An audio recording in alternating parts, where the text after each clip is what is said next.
Bonjour à tous, nous sommes très heureux de vous revoir. J'espère que vous allez tous très bien.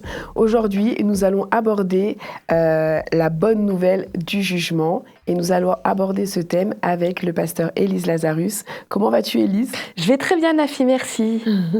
Et nous allons également aborder ce thème avec le pasteur Camille Gétraud. Comment vas-tu, Gétraud ? Bonjour Nafi, bonjour tout le monde, je vais bien, merci. Ça va ? Oui, je suis très heureux d'être là avec vous. Bon, ça fait plaisir.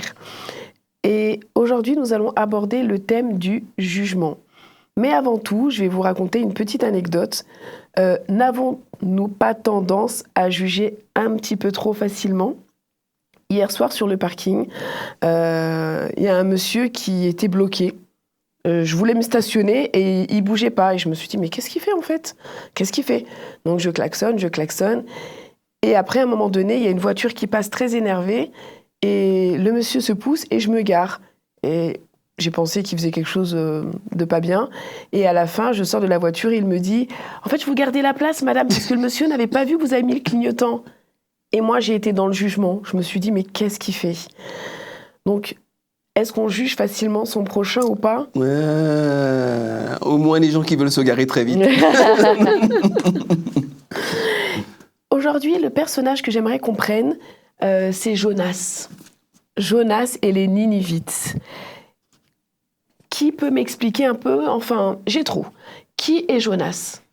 Alors Jonas, c'est un prophète. Un prophète, c'est une sorte de porte-parole du gouvernement, mais du gouvernement de Dieu. D'accord. Et ce prophète reçoit une mission. Je raconte aussi un petit peu la mission. Oui, quand même, pour qu'on puisse comprendre son ensemble. Il y a un peuple qu'on appelle les Ninivites qui habitent la ville de Ninive. D'accord. Et ces gens-là sont manifestement très, très mauvais, très, très méchants. Ils ont développé la culture du mal, vraiment le mal. Et donc, Dieu dit à Jonas, va à Ninive, dis-leur de se repentir, parce que sinon, ils vont à leur destruction. Et Jonas, donc, il rechigne à y aller, puis finalement, il y va. Et c'est toute l'histoire de ce prophète qui est raconté dans ce petit livre de Jonas. C'est très intéressant et très drôle aussi.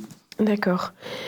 Élise, est-ce que ce personnage a fait sa mission ? Est-ce qu'il a accompli sa mission ?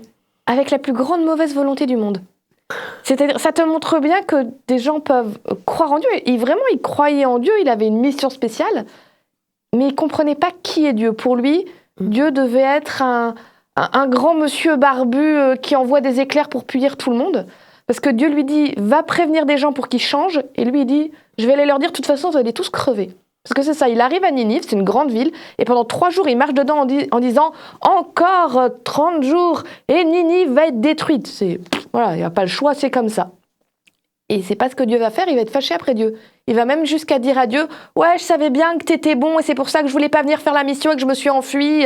D'où tu es gentil avec ces gens-là. » Petite mauvaise foi.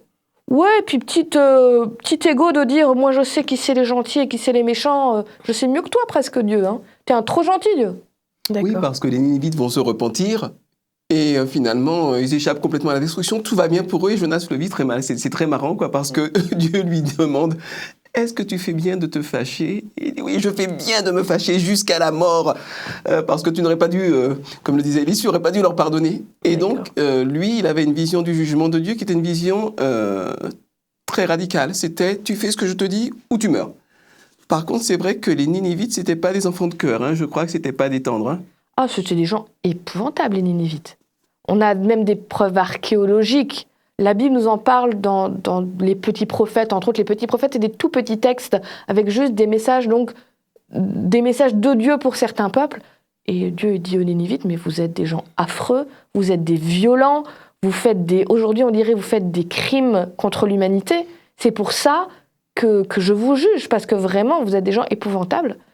Et le livre de Jonas nous dit que quand Jonas vient dire à ces gens, vous allez être détruits, il y a un vrai changement de cœur. Mais chez tout le monde, il y a le roi qui dit, tout le monde doit revenir de ses mauvaises actions, tout le monde doit vraiment, pendant 30 jours, vous allez prier, personne ne met des beaux vêtements, on met de la cendre, on se met sur des sacs, personne ne mange. Tout le monde réfléchit à ce qu'on a fait, il faut qu'on change vraiment. C'est pas juste comme ça, ouais, pardon Dieu. Non, c'était une vraie, ce qu'on appelle la repentance, c'est-à-dire j'ai horreur de ce que j'ai fait avant, mais vraiment horreur, et je veux réellement changer. D'accord, merci beaucoup. Gétraud, avec une simplicité, peux-tu me dire quelle est la repentance vue je pense, du point de vue biblique, pas du point de vue de l'homme. Je pense qu'elle a bien dit, Élise, quand elle a dit on fait marche arrière. En fait, tu étais sur une route, tu vas aller à Marseille et puis tu vas marquer un panneau Lille. Tu dis, bon sang, il y a un problème, je me suis gouré de route, il faut que j'aille à Marseille, je vais faire demi-tour. Et je vois le panneau Marseille et là, je commence à avancer. Ça ne veut pas dire que je suis magique, moi, à Marseille, ça ne veut pas dire que je n'ai pas perdu de temps. Il y a des conséquences, mais je prends la bonne route. C'est ça la repentance du point de vue biblique. C'est se rendre compte, réaliser vraiment qu'on est sur une mauvaise route, que ça fait que du mal. Donc mesurer que le mal est mal et dire, ok, je fais demi-tour, maintenant je veux faire ce qui est mieux, ce qui est bien. Élise, pourquoi le peuple s'est repenti ? Est-ce que c'est le message de Jonas qui a fait qu'il se soit repenti, puisqu'il l'a fait un petit peu avec, à sa façon à lui ? Ou est-ce que le peuple s'est repenti parce qu'ils ont senti la présence de Dieu ?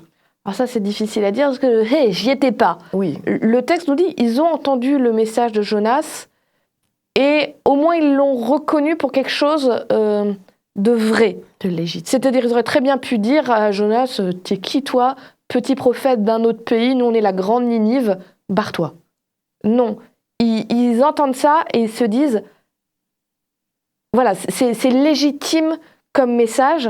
Et c'est intéressant parce que le texte dans le livre de Jonas nous dit que le roi dit à tout le monde, faites ces actes de repentance parce que peut-être, on ne sait jamais, Dieu va changer d'avis.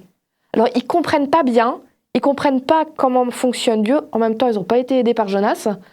Mais il y a un petit quelque chose, une petite étincelle de quelque chose. Et pour Dieu, ça suffit pour dire, OK, puisqu'il y a un début de quelque chose, je vais les accompagner et je vais voir leurs efforts. Je comprends. J'ai 3 petites questions. Pourquoi est-ce que Dieu les a pas condamnés flap ? Il y a des passages dans la Bible où il a dit « Ne touche pas à ça, sinon tu vas mourir ». Il y a eu mort subite, alors que là, Dieu a fait preuve de bonté, de sagesse, de miséricorde. C'est très curieux, Dieu. Sincèrement, je dis le mot, mais je ne suis même pas sûr de ce que c'est d'un point de vue technique. Mais Dieu, dans la Bible, il est vraiment obsédé par l'amour de l'homme. Ça compte vraiment, pour lui, c'est vraiment quelque chose qui lui tient vraiment à cœur. Et là où on entend parfois qu'un criminel a tué et violé des petits-enfants, etc., et tout, on se dit, bon sang, vivement qu'on rétablisse sa peine de mort, il faut éradiquer ces gens-là, ou bien qu'on regarde ce que les nazis ont fait aux juifs. On se dit, mais quelle méchanceté, c'est pas possible, il faudrait tuer tous ces gens-là. Dieu n'a pas ce regard-là. Dieu, il voit des enfants qui sont perdus et qu'il faut ramener à la maison. C'est vraiment son obsession. En fait, il y a des passages dans la Bible qui sont très durs, tu as l'impression que Dieu va punir, etc. Mais en fait, ce qu'il veut vraiment, c'est punir personne. D'accord, merci. Et Élise, quel est le jugement de Dieu précisément ? Comment on pourrait l'apparenter ? Comment on pourrait le décrire ? Écoute, je te propose qu'on prenne un texte, c'est dans un livre qui s'appelle Ézéchiel. D'accord. Ézéchiel 33. Attends, je vais le chercher. Ézéchiel 33 à partir du verset 10, parce que je pense que ça résume bien qu'est-ce que c'est le jugement de Dieu. Donc, c'est un prophète aussi qui s'appelle Ézéchiel, qui parle là au peuple de Dieu, au peuple d'Israël, pour lui donner un message, et il dit « Toi, l'homme, dis aux Israélites, vous parlez ainsi, nos fautes et nos péchés pèsent sur nous. À cause d'eux, nous sommes sans force. Comment pouvons-nous vivre ? Eh bien, aussi vrai que je suis vivant, voici ce que je vous déclare, moi le Seigneur Dieu. La mort des gens mauvais ne me fait pas plaisir. Ce que je veux, c'est qu'ils changent leur façon de faire et qu'ils vivent. Je vous en prie, abandonnez vos habitudes mauvaises. Pourquoi mourir, Israélites ? Ce texte, il est bien parce qu'il te dit c'est quoi le jugement de Dieu. Le jugement de Dieu, c'est d'abord une supplication, une prière, si tu veux, de Dieu, pour dire, si vous êtes des gens qui faites le mal, moi, Dieu, je vous en supplie, je ne veux pas votre mort. Je veux que vous changiez profondément. Je veux que vous retourniez sur un bon chemin. Et après, chaque être humain, face à cette supplication de Dieu, donne une réponse. Oui, je veux changer. Oui, je veux vivre mieux. Oui, je veux croire en toi, Dieu. Ou il répond, non, j'en ai rien à faire de ce que tu as à me dire, je vivrai comme je veux, et si je veux faire le mal, je m'enfoncerai dans le mal. Quand une personne dit à Dieu, ben non, j'en ai rien à faire, je ferai ce que je veux, malheureusement, Dieu dit, ben là, je ne peux pas te laisser faire du mal aux autres. Je dois protéger les autres parce qu'ils ont le droit de vivre heureux. Et dans ce cas-là, je ne peux pas t'aider. Et le jugement, la Bible nous dit que le salaire du péché, donc la conséquence du péché, c'est la mort. Donc Dieu ne veut pas la mort du pécheur, il veut qu'il vive, mais il prend aussi la défense de ceux qui souffrent du mal. Donc il ne peut pas laisser le mal proliférer comme ça et faire ce qu'il veut. Bien sûr. J'ai une petite question. Est-ce qu'aujourd'hui, on pourrait dire que le jugement de l'homme à l'homme est condamné par la Bible? Oui, il y a un verset qui est très simple où Jésus dit « Ne jugez pas, afin que vous ne soyez pas jugés aussi ». Donc, je pense que c'est une parole qui est extrêmement claire. Trop vite, et ton anecdote du début m'a bien fait rire, il a très bien montré, trop vite, on projette une interprétation sur le comportement d'autrui, et souvent c'est négatif, et on jette cette personne-là.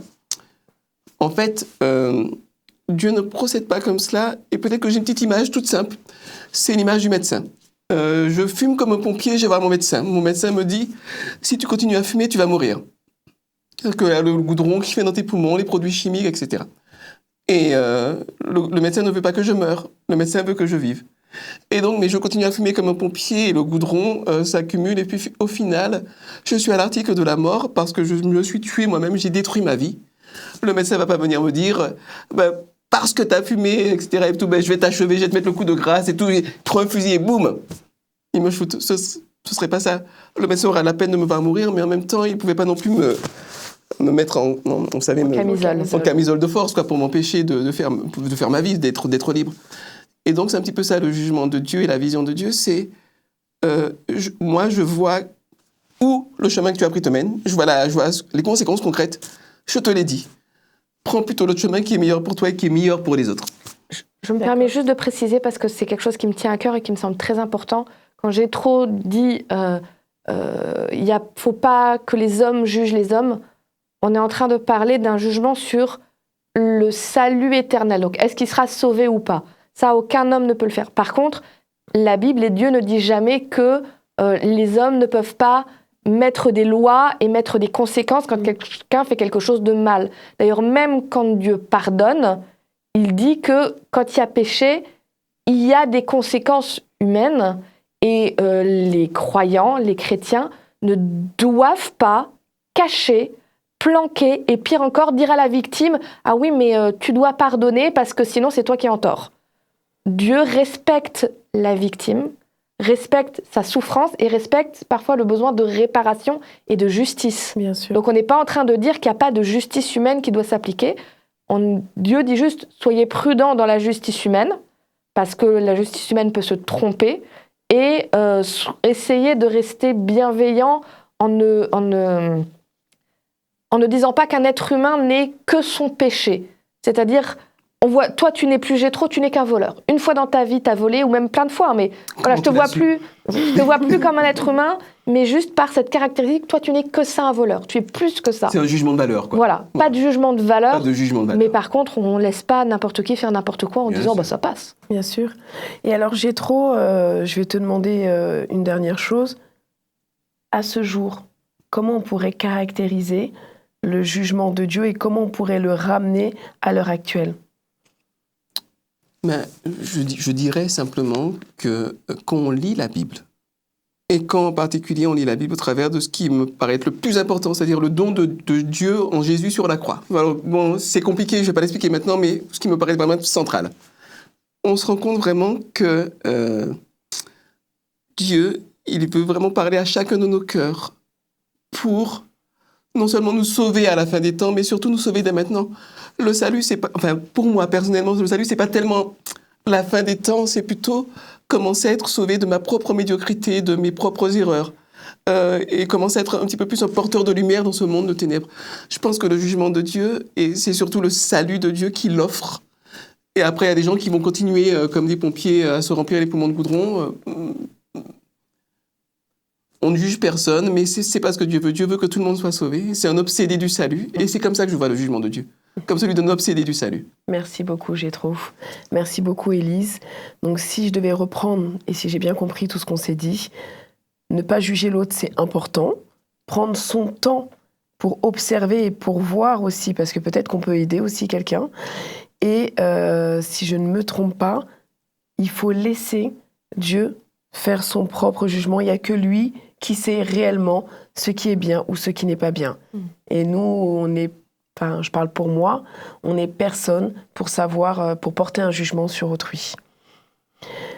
Donc, je vous remercie beaucoup de nous avoir écoutés, d'avoir regardé jusqu'à présent. Et je vous donne rendez-vous à la semaine prochaine pour un nouveau sujet.